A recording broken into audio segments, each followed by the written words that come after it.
अकोला महापालिकेतील स्वीकृत नगरसेवकांची निवड जाहीर होता शहरातील राजकीय वातावरण तापलंय।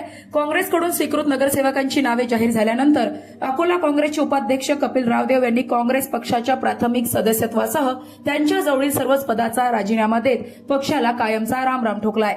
कपिल रामदेव हे अकोला काँग्रेस कमिटीमध्ये उपाध्यक्ष पदावर कार्यरत होते। स्वीकृत नगरसेवक पदासाठी आपले नाव निश्चित असल्याचे त्यांना पूर्वी सांगण्यात आले होते, मात्र अंतिम क्षणी दुसऱ्या उमेदवाराचे नाव जाहीर करण्यात आल्याने रावदेव नाराज झाले। या निर्णयामुळे त्यांनी पक्षातून बाहेर पडण्याचा निर्णय घेतला। गेल्या 20 ते 25 वर्षापासून कपिल रावदेव काँग्रेस पक्षाशी जोडलेले होते। त्यांनी आपल्या आयुष्याचा मोठा काळ पक्षासाठी दिला, मात्र स्वीकृत सदस्य म्हणूनही संधी मिळाली नाही याची खंत त्यांनी व्यक्त केली। आता काँग्रेसमध्ये परत जाणार नाही, राजकारण हा माझा पिंड असल्यानं ज्या पक्षात मान सन्मान मिळेल त्या पक्षात जाण्याचा निर्णय घेईन, असेही त्यांनी स्पष्ट केले। त्यांच्या या निर्णयामुळे अकोल्यातील राजकीय वर्तुळात काँग्रेसला मोठा धक्का बसल्याची चर्चा रंगू लागली आहे।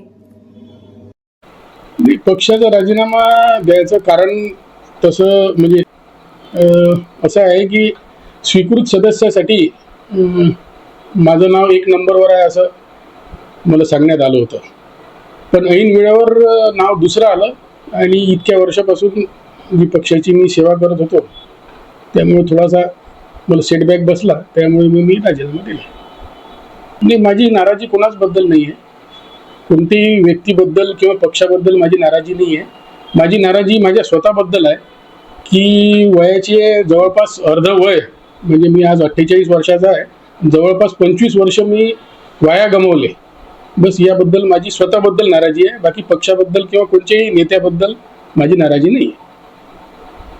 पुढची भूमिका तर ही आहे की आता काँग्रेस तर कायमचीच सोडली, म्हणजे आता मला म्हणजे कन्व्हिन्स करायचा बरेच लोक प्रयत्न करून राहिले, अनेक लोकांचे फोन येऊन राहिले।